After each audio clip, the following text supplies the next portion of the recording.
Now, whoever heard of bridesmaids going on a honeymoon? Well, that's what's happening here. That's confetti, after a fashion. And the bridesmaids are those seagulls. A lovely lady is making her first exciting journey across the blue sea. Her heart beating faster and faster. Or put less romantically, a new ocean liner is going through her trials. But why be unromantic when the liner, every inch of her, is such a lady as Oriana? A lovely ship with the name that Elizabethan poets gave to their queen. She's unique. From those fiberglass lifeboats, the biggest ever molded in one piece, to her sheer line and the slope of her bows. And here's where it started. A ship was wanted that would cut the trip from England to Australia from 4 weeks to 3. Around the table, ship owners and their team of experts faced a problem. How to make a ship of the size they required travel smoothly at over 27 knots, a speed that could normally be economically achieved only by a bigger and longer ship. Only the naval architects could solve the problem with a revolutionary hull design. The contract drawing, the first sketches of the bride-to-be, and the hard work that precedes all great achievements began first on the drawing board and then with a 16-foot model in the experiment tank.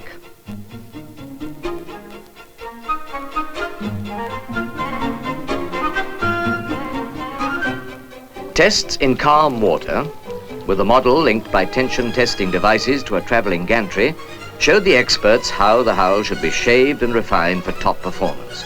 A sort of waxwork rehearsal of what welded steel would one day do. But what when the weather is foul? A wave-making device shows how the ship will ride 40-foot waves. Dirty weather indeed that had called for spectacular sea-keeping qualities. You can glimpse the future here in this tank, with a ship-shaped toy that responds precisely as the real-life giant of tomorrow will do.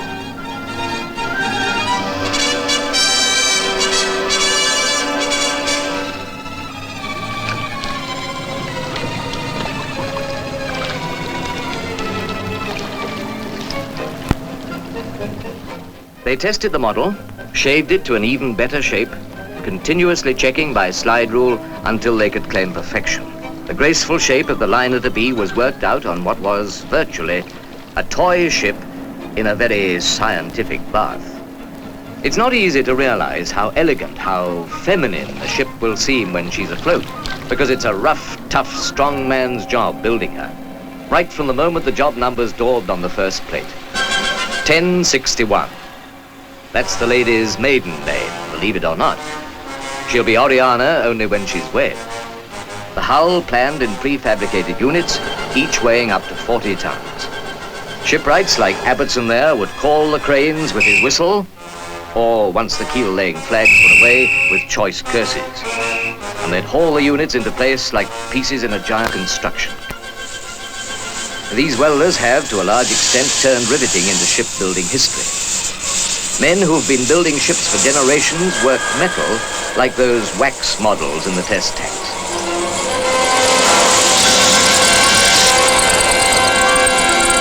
Work it, and then drill it as easily as wood. No, there's nothing ladylike here, where brawny men turn blueprints into steel honeycomb, where seasoned craftsmen bend metal into sheer beauty. The ship manager constantly keeping a watch on the work.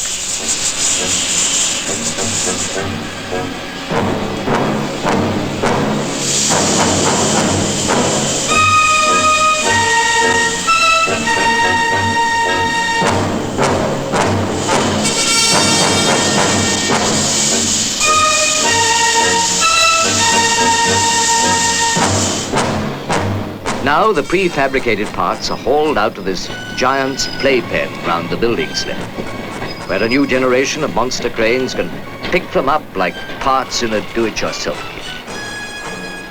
It only takes 300 odd sections to create the complete hull of the ship. It's model making on a truly gigantic scale.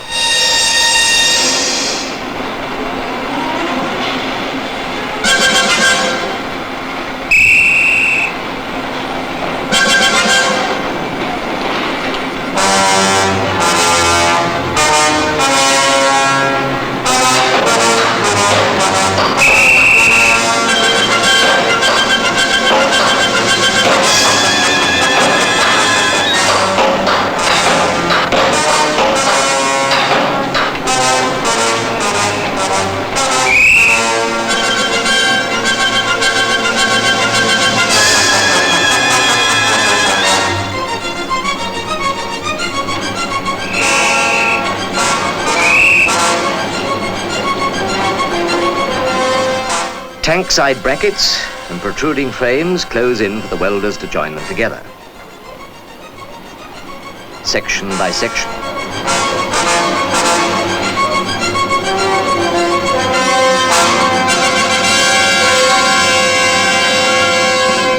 And now a 40-foot deck plate swings into position for the automatic fuse arc welders to get busy.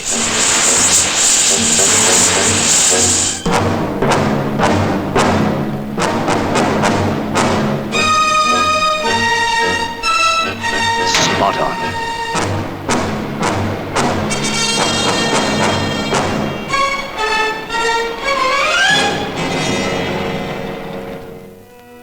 Meanwhile, the fineries. All the rich silks, the monograms and embroideries. Rich fabrics require the right blueprints too.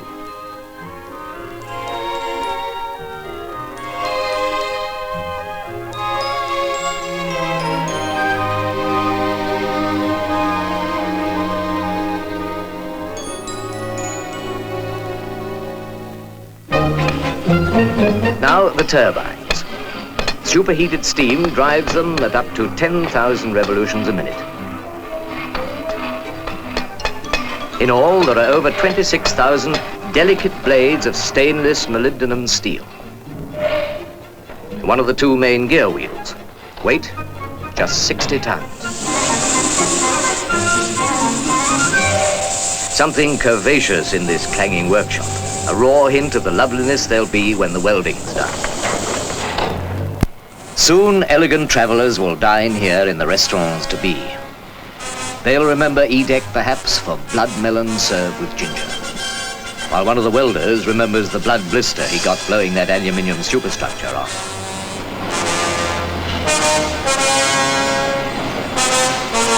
One of the twin propeller shafts will be housed here when the bossing has been bored out, to drive Oriana at 27.5 knots. This is what will give Oriana poise, the stabilizer that controls her rolling. Fins 13 feet long, like this, at either side. And now, remember how they settled the shape of this bulbous bow unit months ago, shaving away at that wax model back in the experiment tank?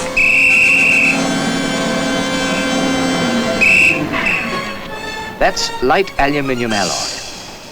By using this instead of heavy steel for the superstructure, the designers were able to add an extra passenger deck.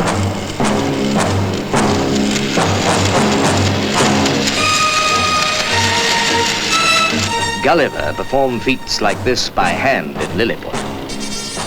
That's one of the two tourist-class swimming pools in one great welded unit they're swinging aboard. Quite suddenly, so much is happening.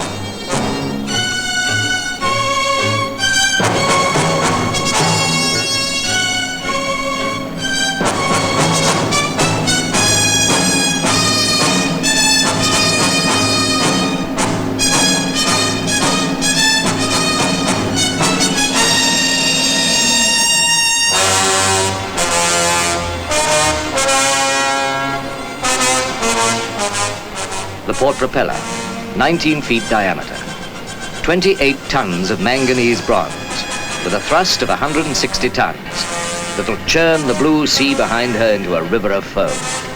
A sea where aluminium takes over. Above B deck, no more steel is used.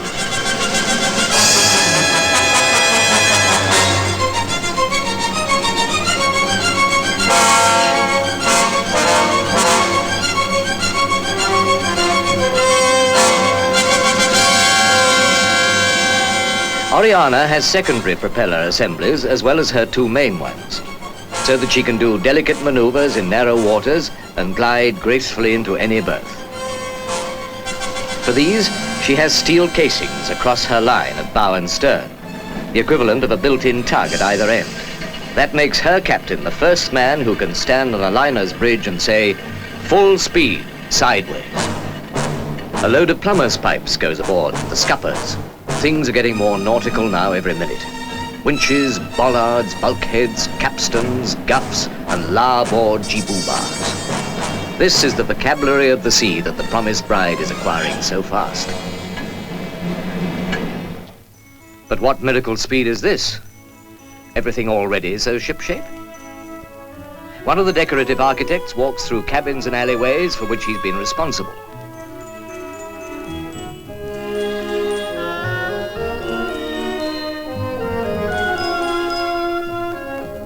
And he walks bang into the joiner's shop.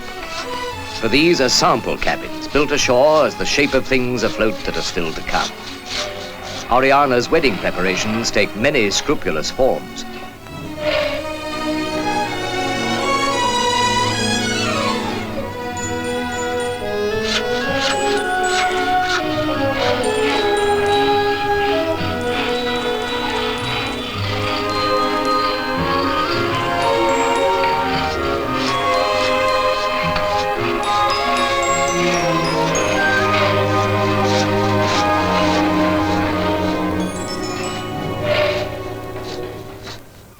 Now, as if those seagull bridesmaids realize the fact, wedding day has really dawned.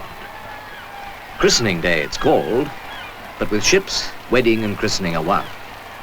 The crowds have gathered for the great ceremony. Craftsmen who have brought a dream into exciting life and fashioned the whole spick and span trousseau of this new bride of the sea. Princess Alexandra of Kent has come to ask God to bless Oriana and all who sail in her. A right royal launching.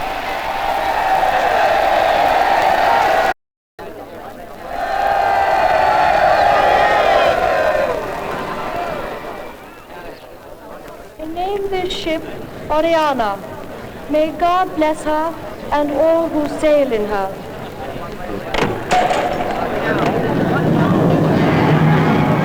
And the bride moves slowly, unfalteringly down the aisle.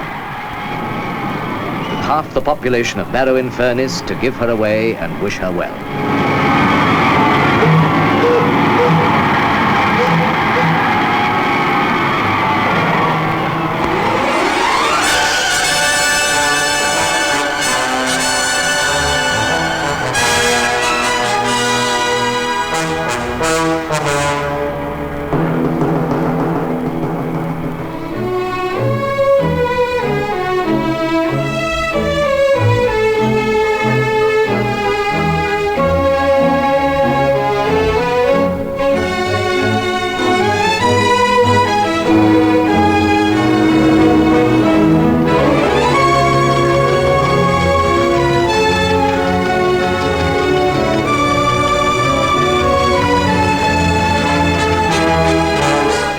It's taken 2 full years from the so-called keel laying, the betrothal, to this day, when the sea can embrace the lady and call her his own.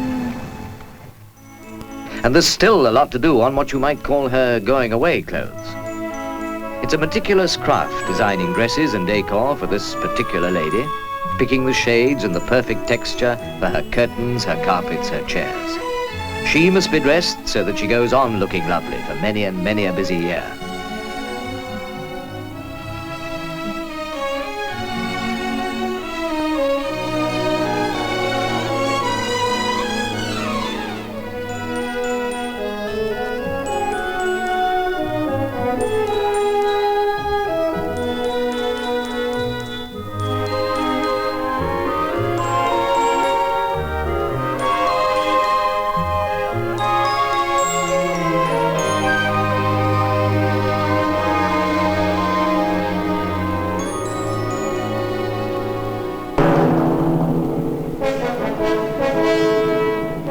Easter bonnet for the bride, and furnishings for her boudoirs.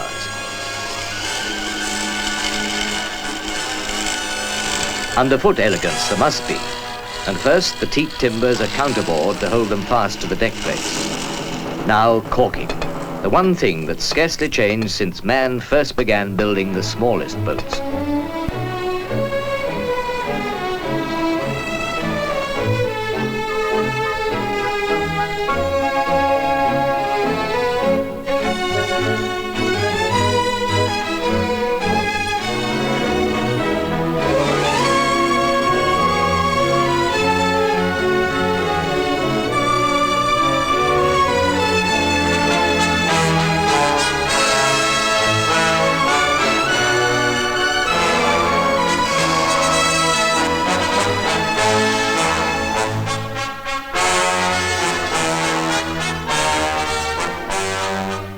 the television aerial, that married life business of keeping up with the Joneses. But we're off. That honeymoon, it started. And all the attendants of her ladyship are making time charts, taking fixes, busying themselves with schedules. Because this is the crucial test of tests, Oriana's trials. We know she'll sail through triumphant, but now we can only hold our breath.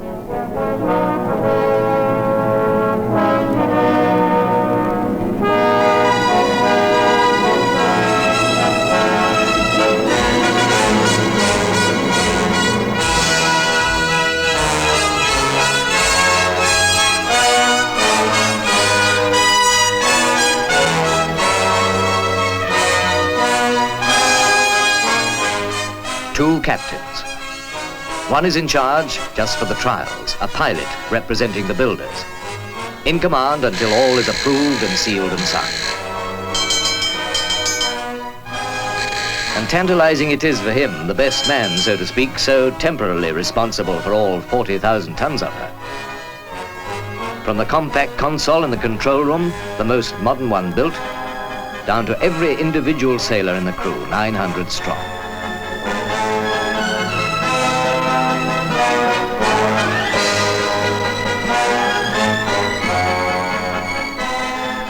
There, Captain Clifford Edgecombe. He's the man who will soon give all the orders and have full responsibility.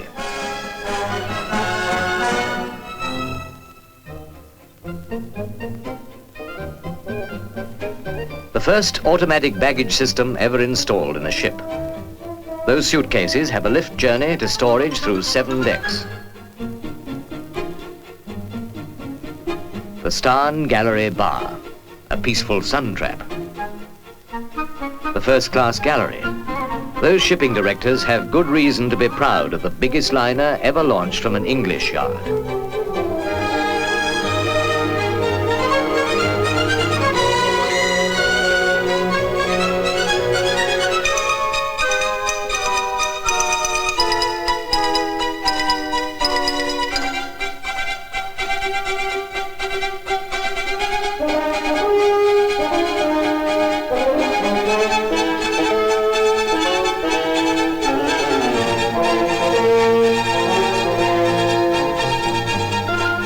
Every detail of design has been planned by teams of architects and coordinated by a design team for perfect harmony.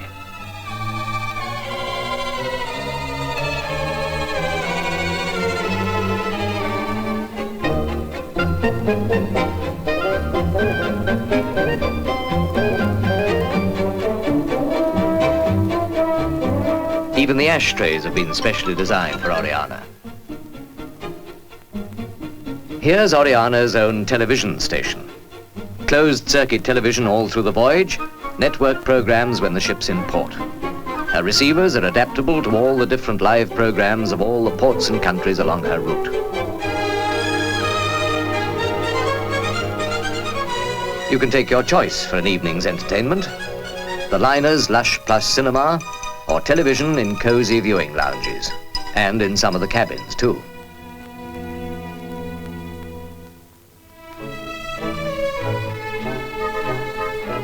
Now Oriana's getting speed up for the measured mile, the climax of her trials off the rugged island of Arran.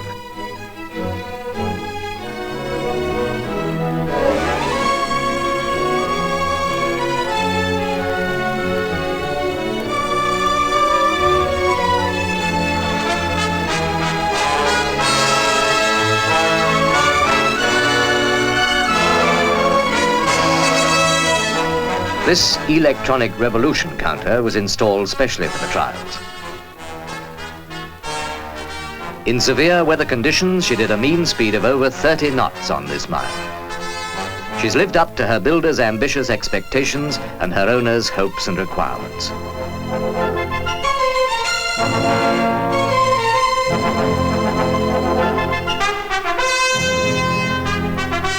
Now she can cruise to Sydney, Auckland, Honolulu, California, Vancouver. Arabs will blink at her beauty as she inches through Suez. Calypsos will welcome her to Trinidad. Latin American horsemen will spot her from the hot hills beyond Cristobal. There's just one more formality. the official handing over. The builder's representative prepares a receipt, one ship in good order, for a director of the shipping company to sign.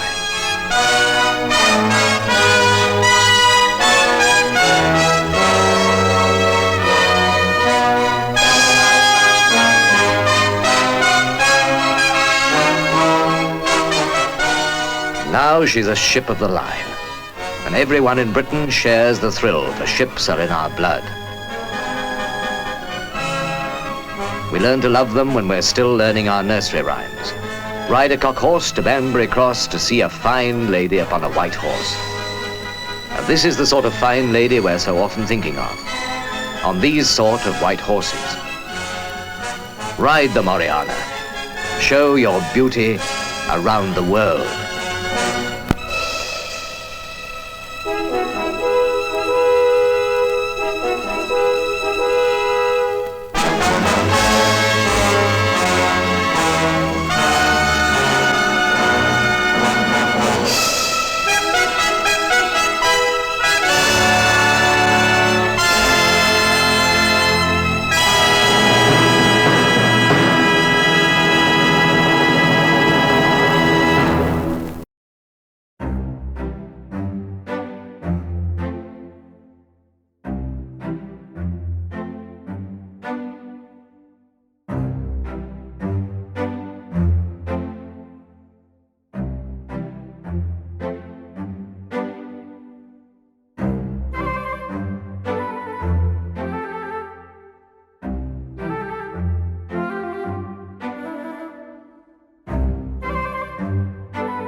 The Pacific Ocean, the world's greatest span of water, more than twice the size of the Atlantic.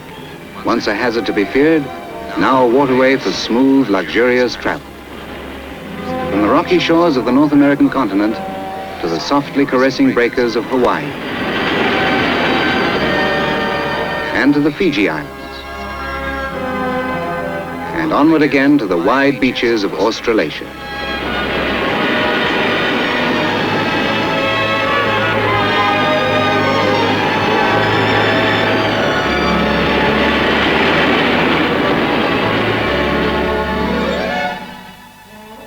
Grouse Mountain, the westward extremity of the Rockies, and below, making ready in Vancouver Harbor, a noble ship, Orsova of the Orient line.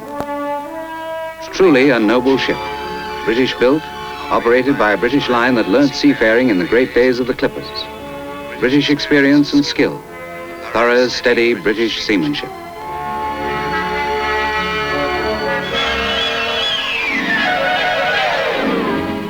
Here on the heights above Vancouver, it's winter, the sparkling snows of Canada. Here the Pacific Ocean touches upon the gay frolics of winter sport.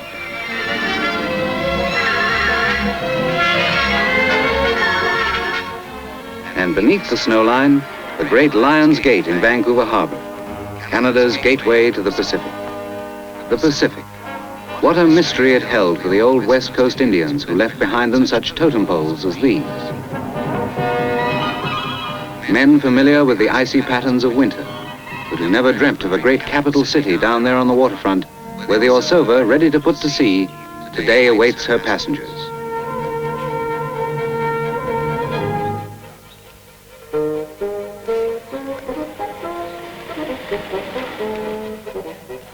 Of the 1,500 passengers she can take, there are none more excited today in Vancouver than the Stewart family. The taxi is here at last for the start of the trip that Father has been promising for so long. The high adventure of crossing the Pacific. An adventure in good living. A vacation that will never be forgotten. But first, the farewells. And a word for poor old Spot, whose warm breath hangs on the winter air. No cruise for him.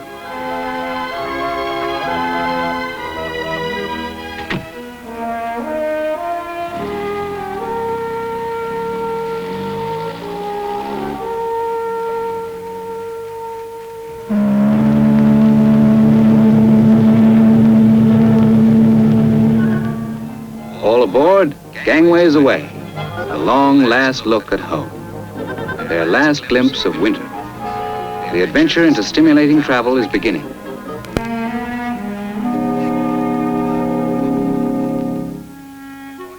That first night at sea, so smooth, so restful, so safe.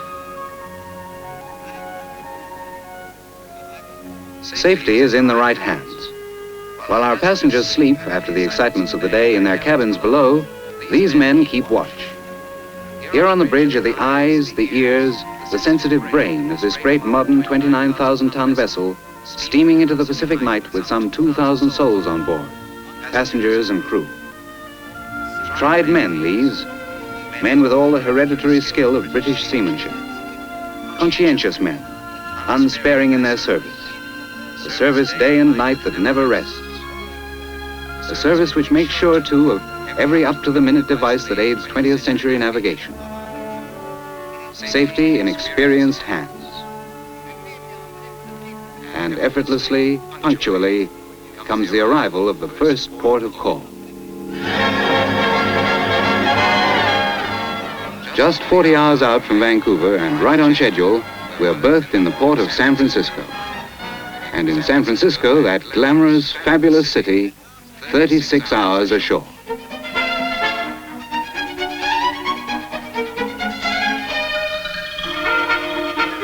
What a port of call for our passengers. First, Union Square, the shopping center.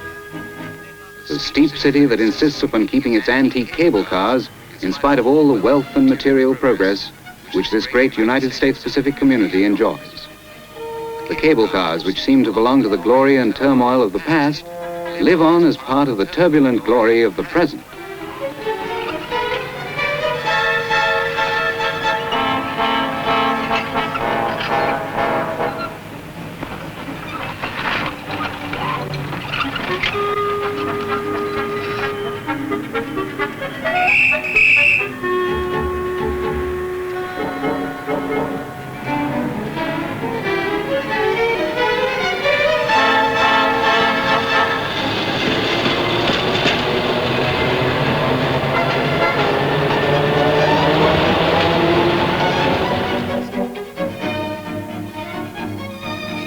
Yacht Harbor, where the wealthy spend their leisure.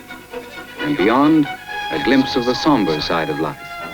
Alcatraz Island, with the forbidding walls of its world-renowned prison, where leisure is enforced. Chinatown in San Francisco is not to be missed. The largest single Chinese community outside Asia, here. A city within a city. The dances, the customs, the firecrackers of old China in the midst of one of the world's most modern cities. And of course, the food of the Orient in all its abundance and strangeness.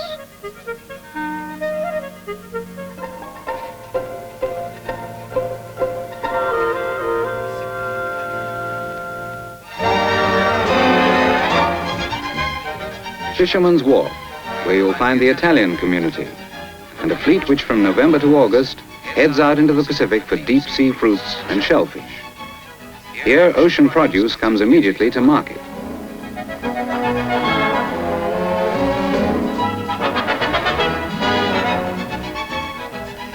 Here, you take your choice, but it's not always wise to choose to shake hands.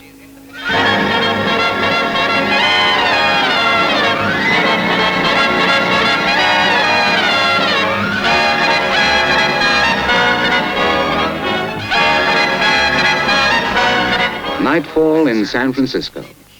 Nightfall that is balmy and warm and exciting. Nightlife to which every nation makes its gay contribution. Let's enjoy this night ashore to the full. For tomorrow, we have another date with the Pacific.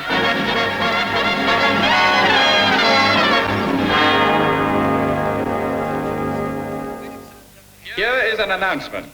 Orsova will sail at 12 midday.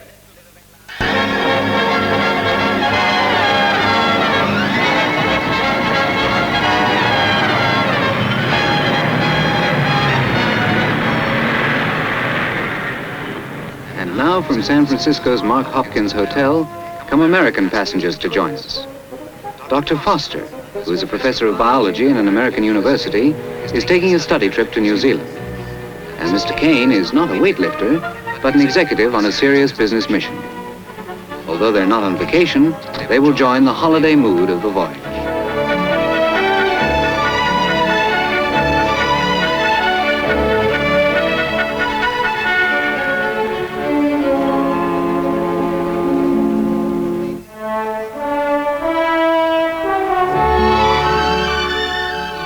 It's work that takes them to join the Orsova in San Francisco, but it's pleasure that will invite them to relax on this journey.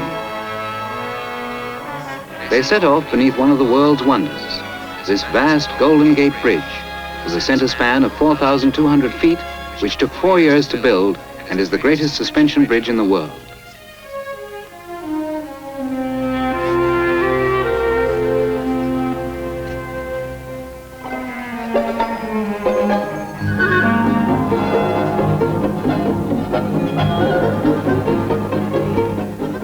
With the fabulous city of San Francisco astern, we sail into the splendid relaxation of a Pacific summer. Some of us traveling together, and some of us alone, but not alone for long.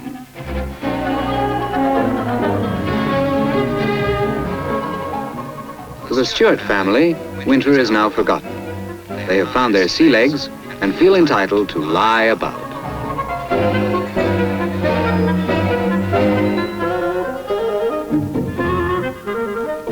Nor has it taken long for our men with a mission to find their sea legs and to start relaxing the energetic way.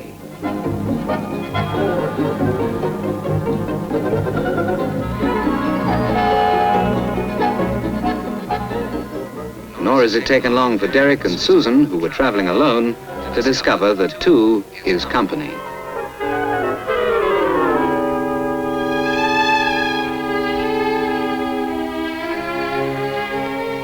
The leisurely life, like that of a gay vacation hotel at a beach resort, except that the resort is doing some 22 knots across the Pacific Ocean.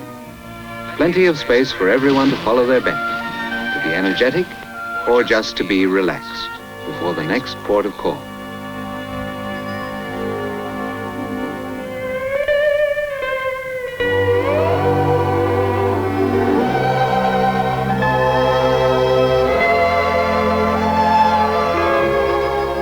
Honolulu. The Hawaiians come aboard with their customary greeting, with their fragrant welcome garlands called leis.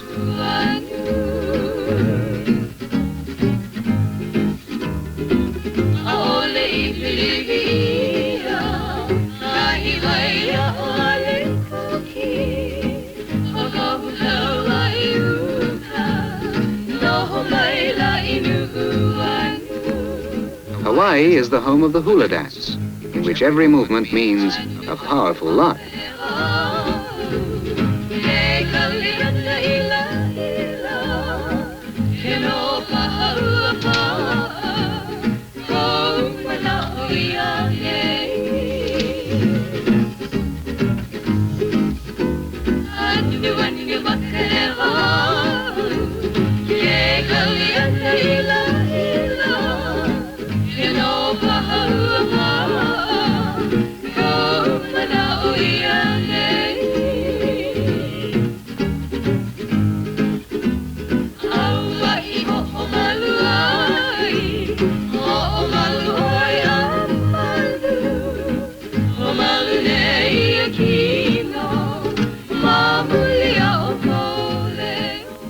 And ashore in Honolulu, you just let yourself fall into the easygoing rhythm of Polynesian life.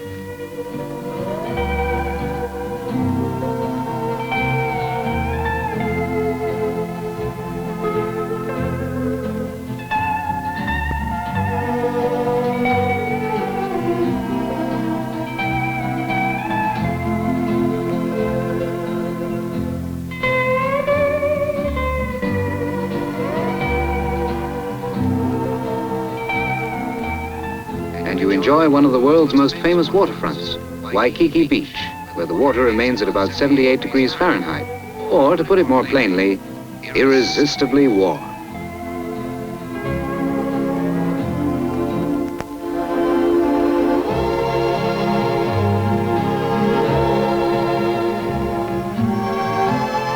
This never-to-be-forgotten pause in Hawaii. And as if the Pacific Ocean were not enough, a hotel swimming pool to linger in the memory.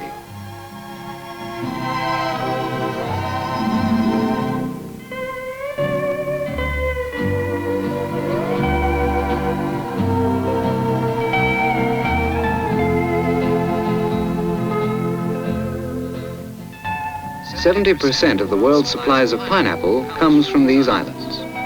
Not, alas, decorated as sumptuously as this one.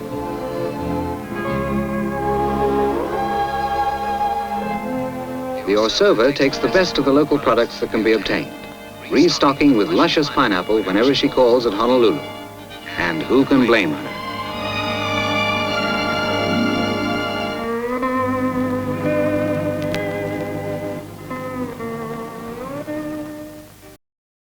Ever paused to wonder how the living soul of a great ship like this is sustained?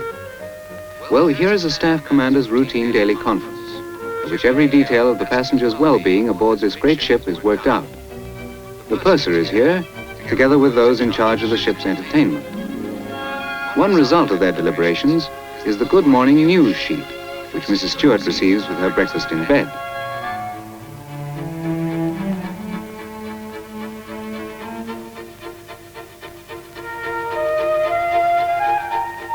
The news of the outside world and what is doing aboard the ship. What's doing? For our American passengers, it's a stroll.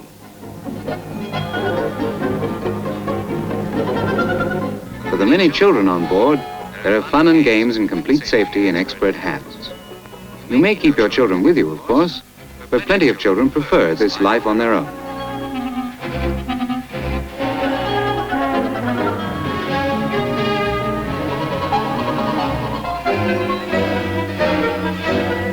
Naturally, the ship's swimming pool is the center of attraction.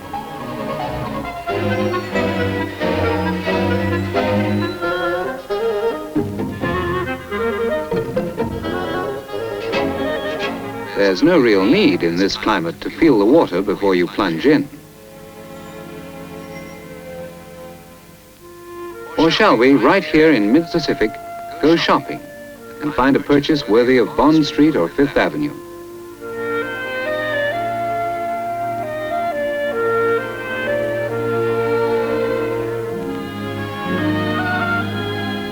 Good advice on reading.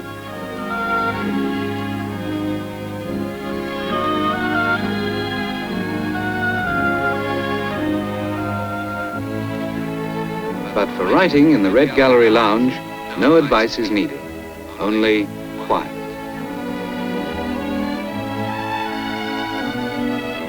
For something more sociable, the tavern bar, with here and there the homely touch of an English inn, but with a sophisticated taste in drinks.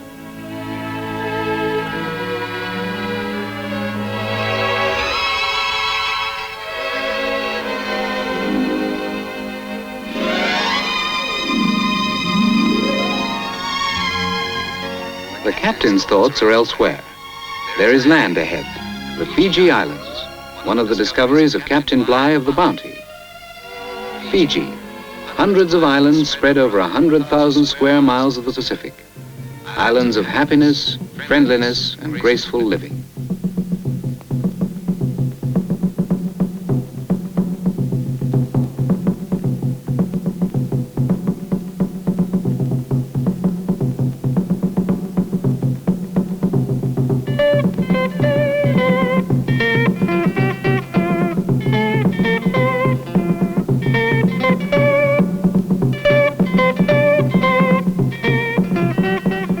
Here at Suva, the metropolis of the South Pacific, we soon enter into the joys of Fijian life. Not least the Fijian feast, so delicate to see, so exotic to taste.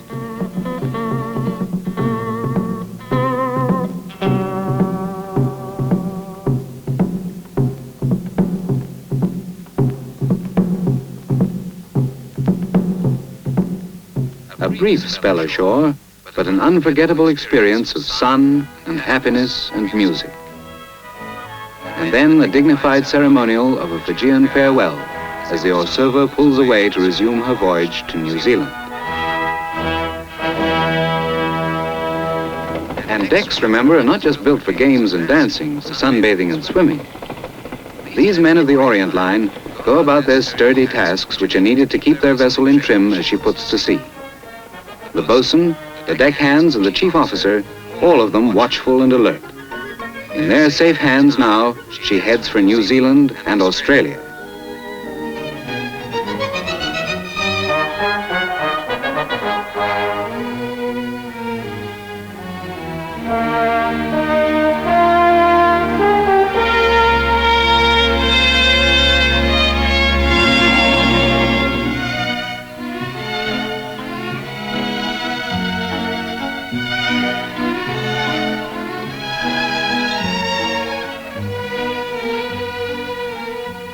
A restaurant as well as a dining room. A restaurant where you can entertain new friends at leisure, choosing your own table and your own food with the chef's special handicraft to delight you.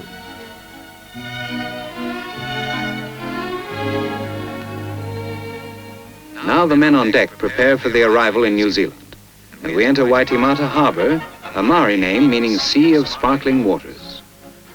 Everyone who comes to Auckland, New Zealand wants to visit the famous geysers. And passengers can take advantage of the coach laid on by the Orient Line for sightseeing in the thermal region.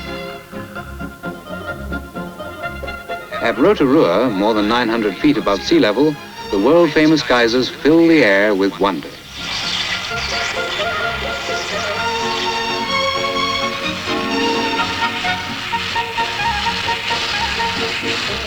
Maori women act as guides, and none more famous than Rangi, who was seen on cinema screens throughout the world conducting Queen Elizabeth through Rotorua Park.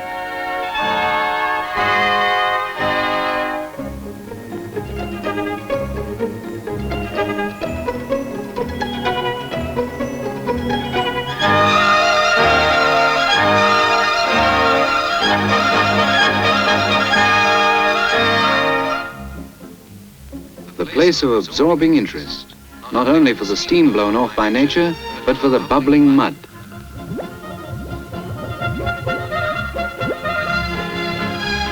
And for the constant hot water in the open-air pools, which cuts down laundry bills in these parts.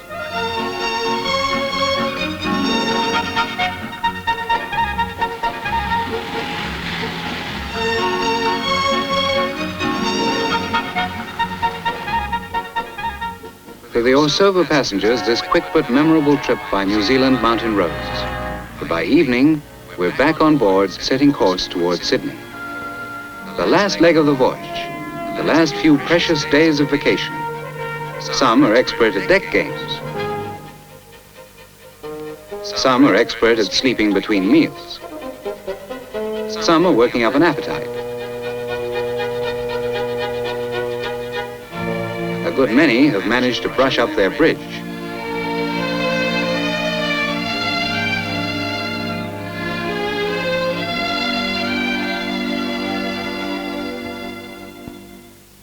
In the tavern, he's shaking the last of the drinks.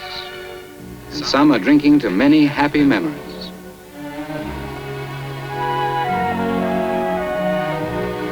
Happy memories.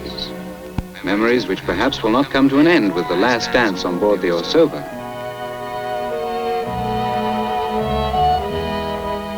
That last evening on board, remember? Of course, it'll never be forgotten.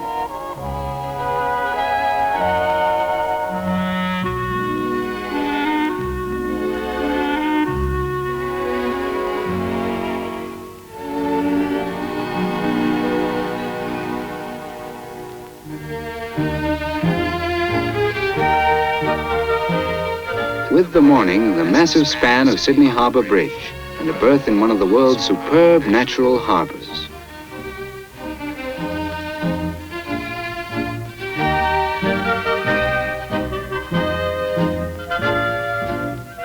The greatest pleasure of all, that of arriving, the end of an adventure which was for the Stewart family a safe, restful, stimulating vacation. And the Orsova? We leave her now as we found her, elegant and snug and trim. She will linger here in Sydney, but not for long. Her destiny lies onward again towards England. A lovely ship with a steady purpose and a sense of service fulfilled.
I love my old home in Hammersmith. This morning it's dank, misty.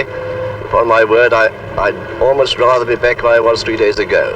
That was in the good ship Arcadia, one of the P&O's fine fleet of liners, cruising down the Mediterranean with 1,200 other happy passengers on holiday.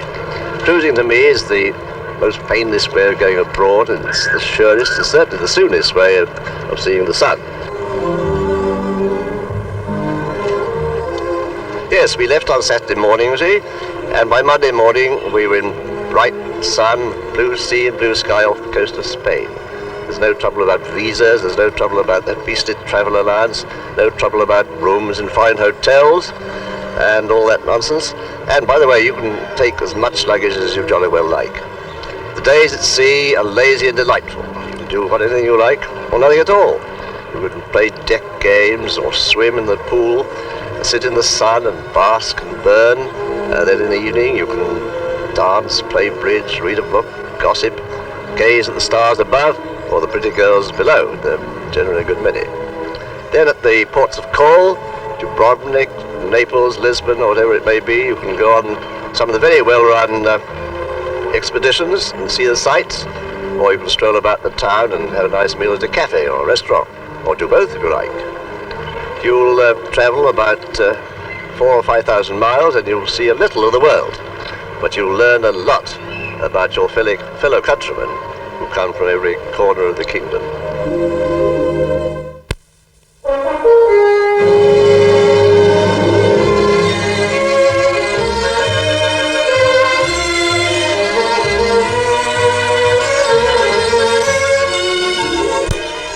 Do you see now? Cargo boat to Lisbon, fly from there to Gibraltar, pick up the liner as far as Naples, and there's a wonderful coach ride up to Venice. After that, Bob's your uncle. A really perfect summer holiday begins in the winter. It may be all right for film stars and millionaires to tell their secretaries 3 days before they want to go to charter a yacht or book the royal suite, and even then they can't always be satisfied at such notice. But for ordinary people, it's not only more sensible, it's more fun to make their plans in the depths of the English winter. That's what this family are doing, with their maps and their arguments, of course. The familiar room is filled with deliciously unfamiliar names, poetic names, such as moved the poet who said, "Far, far from here, the Adriatic breaks in a warm bay." Already they are wandering in a bright dream of sunshine and strange cities. But how? Where? Ship to this point, rail to that, coach up to here, fly there. Here's another idea. Why don't we go on a cruise then? It's all fixed up for you and you don't have the bother of hotels. Cruise? How could the girl? Lucky we're millionaires. Susan, how do you think we can afford a holiday like that? It doesn't cost all that money, Mummy. Look here. And sea view isn't all that cheap. Of course, once you've paid for a cruise, you've paid for the lot. Except for drinks. And they're cheaper, incidentally. Think of it. It'd be like stepping out of bed and straight onto the end of the pier every morning. I must say, if you really think we can afford it, I'm beginning to wonder. Oh, no, darling, honestly, Seaview's so much less trouble, and we practically promised Mrs. Strudwick we'd be back. Now, ready, everybody? Heads Mrs. Strudwick, tails the Sunshine and the SS Arcadia.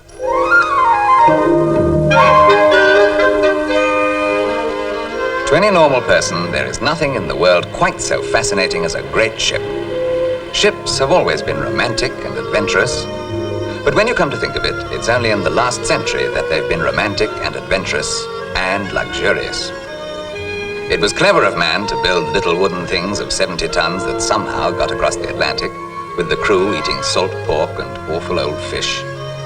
But it's even cleverer to build a great monster of steel in which you have all the services of a first-class hotel, and yet never for one moment the same as a hotel. Underlying everything, there is a sea rhythm, a sea method, a sea tradition.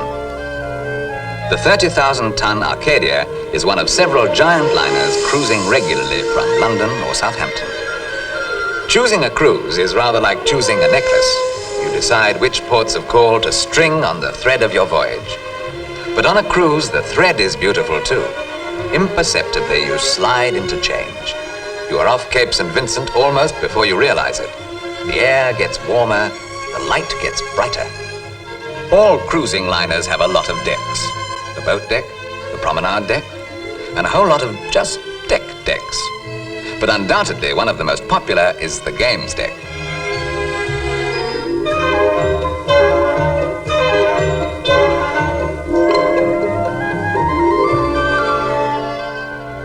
Meanwhile, serious business is going on downstairs, or below, as we soon learn to say. 8 electric grills, 5 hot presses that hold 6,600 plates. But away with statistics. Look.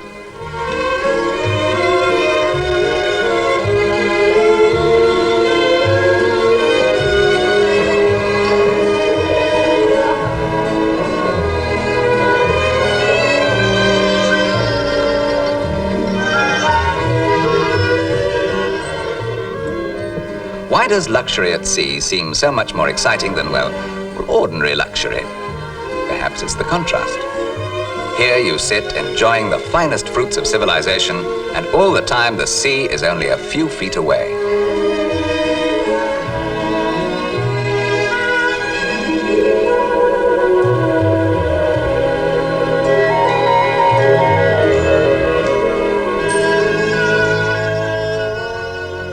The passengers sleep, but watchful eyes and skilled hands guide the ship. Now we're somewhere off Spain, the peninsula, which is the P in the company's name. Passengers can see the art of navigation demonstrated in the ship's lounge nowadays. It's a far cry from those early times when the company's navigational responsibilities included not only sea ships, but a lot of camels or ships of the desert. This was before the Suez Canal, and they had to get their passengers overland to the Red Sea. They also added a new word to the language. Going down the Red Sea, the port cabins in those early steamers were out of the hot afternoon sun, as were the starboard cabins coming back. So the best people, who got the best cabins, stipulated port outward, starboard home. P-O-S-H. Posh. Nowadays, of course, all the cabins are posh, and holiday luxuries like breakfast in bed are a matter of course. In any case, we're not going as far as the Red Sea, although you can go as far as New York and Bermuda on some cruises. We're bound for the Mediterranean. In fact, this is the Mediterranean now.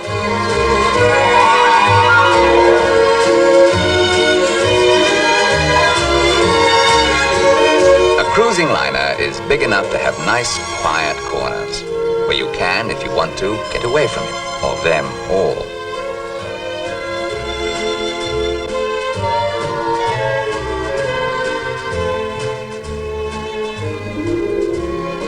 Or you can plunge into the very gay social life, The Arcadia, for instance, carries 661 first-class and 611 tourist passengers.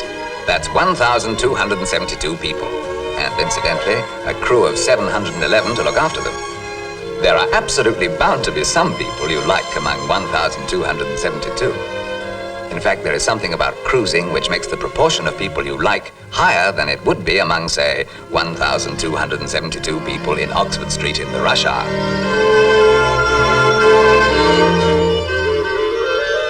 In a way, you could say that a ship is a machine to do man's swimming for him. But on a cruise, especially when you're under the boundless, blissful Mediterranean sunshine, man still likes to do some of his swimming himself.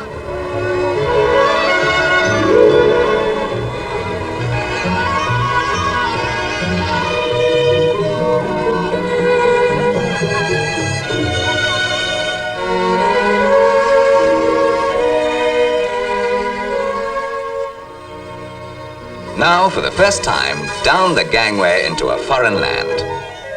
The first of the jewels on our particular necklace is Naples. The original name was Neapolis, which meant new city, when the Greeks founded it in the 7th century BC. So, of course, it's hardly new now, but it's as beautiful as it ever was.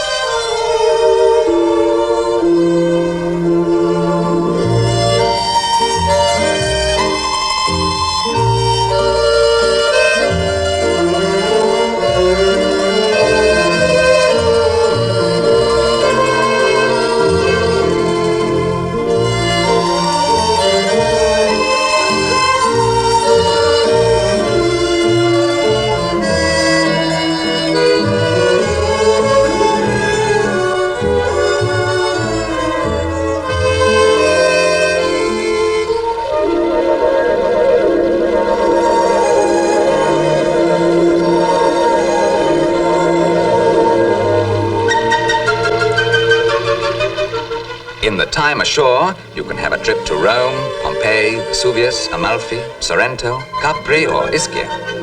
We've chosen Pompeii to have a look at the fascinating civilization preserved intact in the lava of the eruption on that fatal day in 75 AD.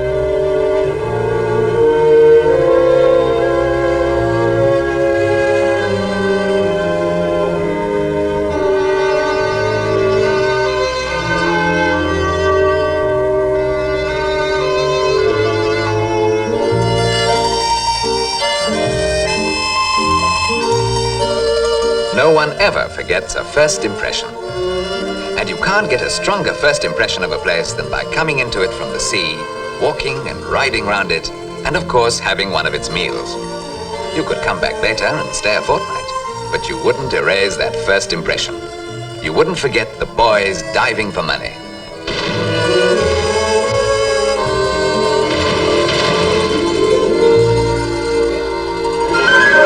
So, back to the thread of the necklace.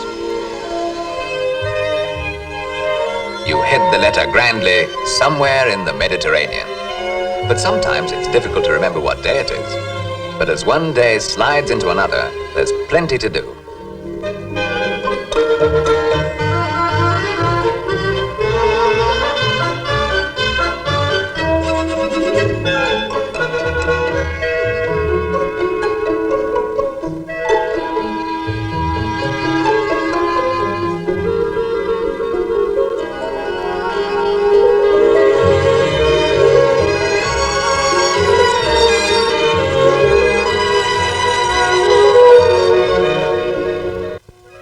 Another pleasure of cruising is the ship-shaped shop ship. The ship-shaped ship shop.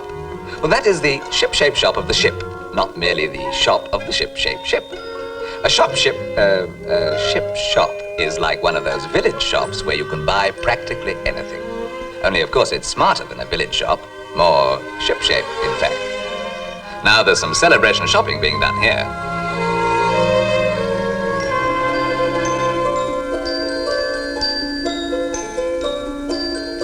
In fact, while we're still at sea, someone's birthday is coming up. We've remembered what day that is. And a birthday means special ironing.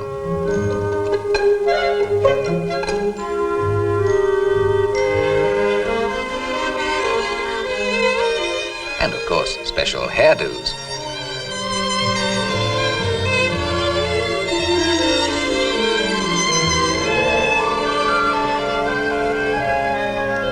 The end of a day that was the first day of her life 17 years ago.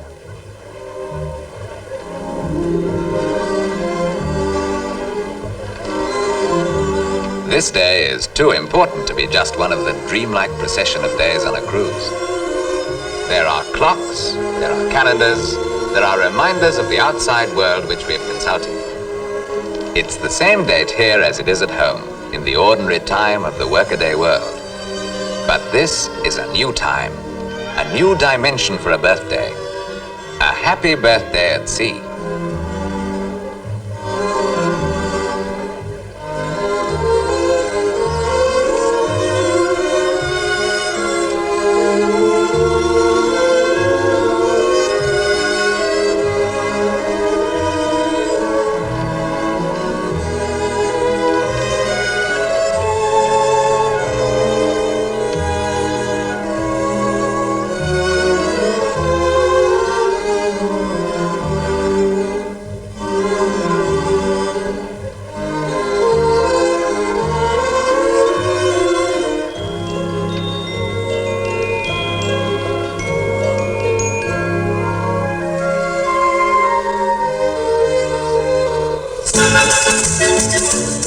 A sound of revelry by night. It's amazing what a big dance floor you can have in a ship 90 feet wide.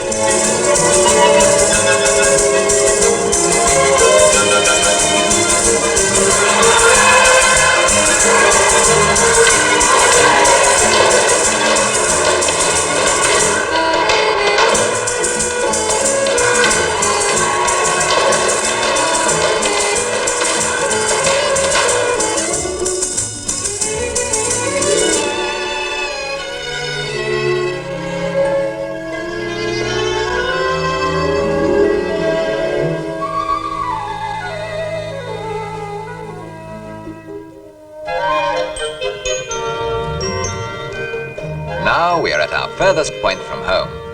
The next gem on our cruise necklace is Dubrovnik. And what a gem it is! How beautiful and how unknown to most British tourists is the whole coastline of Yugoslavia, or Illyria, as Shakespeare called it much more prettily. This indeed is where the Adriatic breaks in a warm bay. Not far away now, but here. Dubrovnik also had a much prettier name until quite recently, when it was known as Ragusa. With its strong fortifications and its independent people, it escaped domination either by the Turks or by the Venetians. In fact, from the 14th to the 16th century, Ragusa was a great sea trading power, with 2,000 argosies sailing all over the Western world. The word argosy itself is derived from Ragusa. You can walk about the walled part of Dubrovnik in peace, because no cars are allowed inside. So there is a chance to absorb the natural sights and sounds.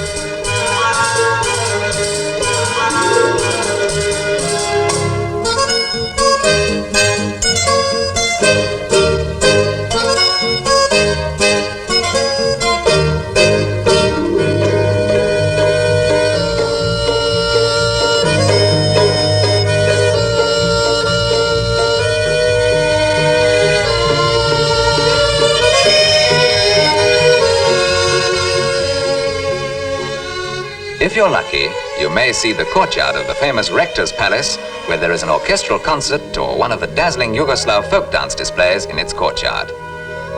Here you are half in Europe and half out of it. For here you are on the edge of the vast world of the Slavs that reaches halfway to China.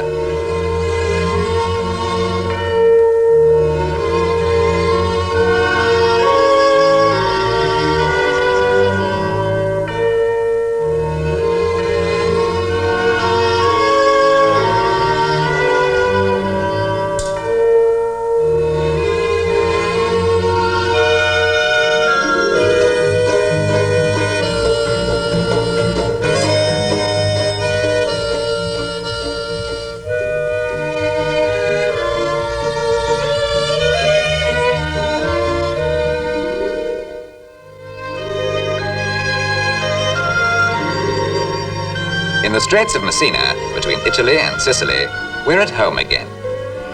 A cruise ship has this dual character. Seen at Southampton, it stands for abroad, the Mediterranean. But seen at Dubrovnik or Naples, it is home, full of familiar friends.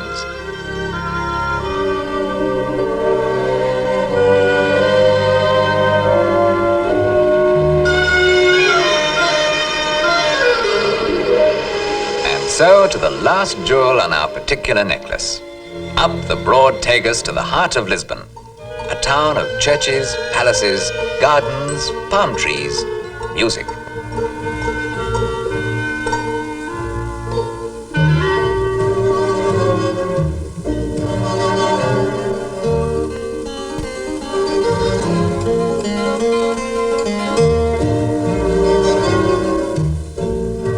One of the showplaces is the beautiful Geronimo Monastery.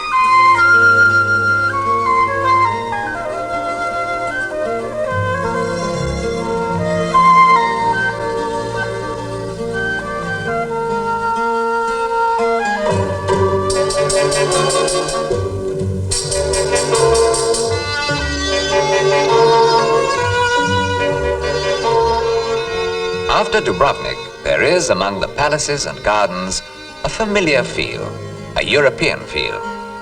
There are special connections, too, with the company to which Arcadia belongs. In the 1820s, they helped the Royal House of Portugal against rebels. And today, the upper quarters of the company's flag are white and blue, the colors of the Royal House of Portugal. The hardy Portuguese sailors are heirs to the great sea traditions of their country. The explorer, Vasco da Gama, lies buried in Lisbon. To them, the sea means work. But at nearby Estoril, it means fashion and gaiety.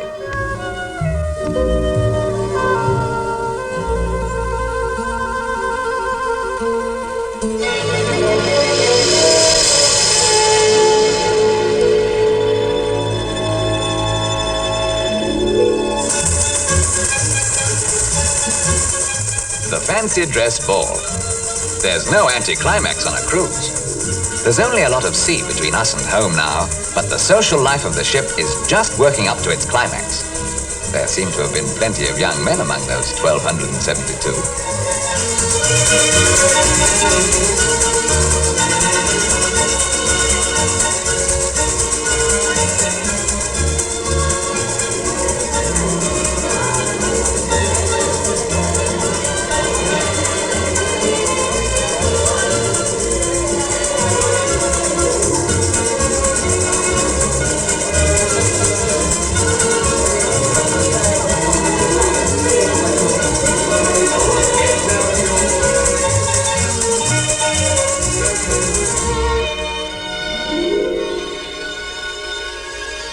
After the activity, relaxation. A cruise is a combination of both. It's a combination of two other basic opposites, sea and land. Now the opposites are meeting. The ends are drawing together. The necklace is being closed. The gifts, the photographs, the friendships, the lively impressions are being sorted out. But the people who return to Southampton are not the ones who set out. They have been changed. The spin of the coin certainly gave the right decision. Always the necklace will be worn and remembered. And always they will be able to say, I too have lived in Arcadia.